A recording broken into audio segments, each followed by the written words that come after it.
Hi there and welcome. My name's Andrew. I'm coming to you from my home office here on the Sunshine Coast. It's another gorgeous day outside, so I can't wait to get out there.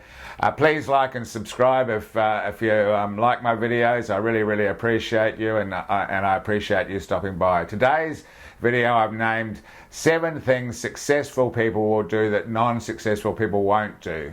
Number 1, they follow in successful people's footsteps. I think this is very important.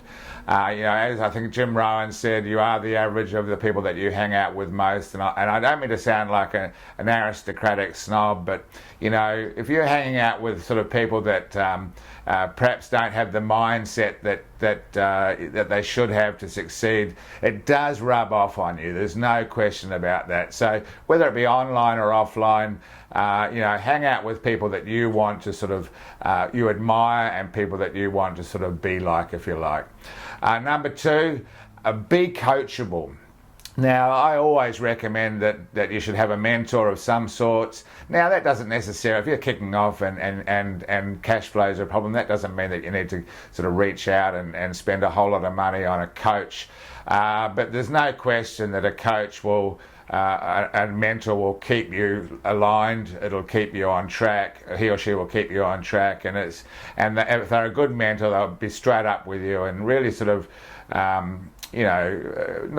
be critical, but they'll be hard on you if you're not doing the right thing. And I think that's a good thing if you want to stay on track. So be coachable is number 2. Number 3. Be prepared to step outside of your comfort zone. More often than not, people that are really successful spend most of their lives or most of their time outside of their comfort zone. If you're outside of your comfort zone, you're growing, you're getting better. And it's like me with these videos. I'll be straight up with you. I'm getting better. I'm feeling more comfortable, but it's never easy to step up in front of a camera and do what needs to be done in this respect. So yeah, step outside of your comfort zone. Number 4, take action. I always talk about this, I know, but taking action is so important. You can't just sit back and think that things are going to happen without taking some sort of action. And taking imperfect action is fine, because once again, it's a bit like stepping outside of your comfort zone. If you're outside of your comfort zone, you're growing, and if you're taking imperfect action, well, you're getting better at what you're trying to achieve. 5, look, you've got to make some sacrifices. Success doesn't come free, if you like. You've got to do things that other people other non-successful people are doing. Like, for example, sitting back and watching Netflix. You're going to have to sacrifice some time. Maybe get up early in the morning if you're doing this.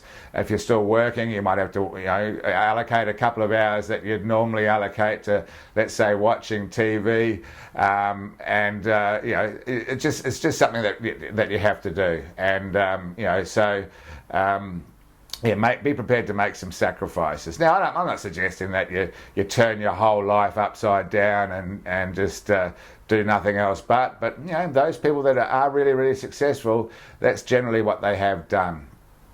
Number 6. Have a daily mode of operation. This is especially important when you're working on your own from home.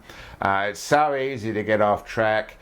So have a plan. Know what you need. Know what needs to be done every day, and stick to it. If you don't have a daily mode of operation, you'll find yourself wasting a whole heap of time, getting off track and doing things that perhaps aren't sort of so important. So money-making activities is always important. You can spend too much time on Facebook looking at your wall and checking out what other people are doing, but really you should be doing what needs to be done to make your business a success. And number 7, have a game plan. This is so important. Know where you're heading. Know where you want to go to, whether it be in 6 months, 12 months, 2 years, 5 years, whatever it is.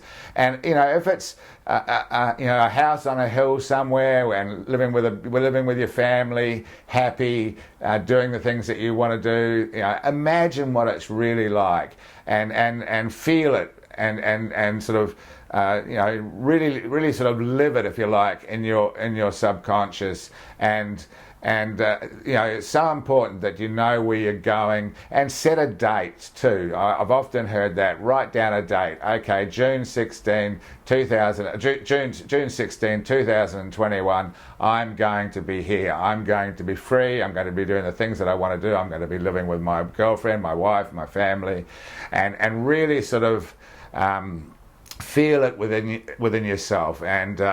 And then, of course, it's just a case of navigating your way there. And, of course, it's never going to be a straight road, but if you know where you're heading, you will eventually get there. So I hope you enjoyed these 7 tips. I appreciate you watching. Please like and subscribe to this channel if you like my videos. And, of course, share the videos if you can. That would be awesome. And I look forward to seeing you in the next video. Thanks again for watching.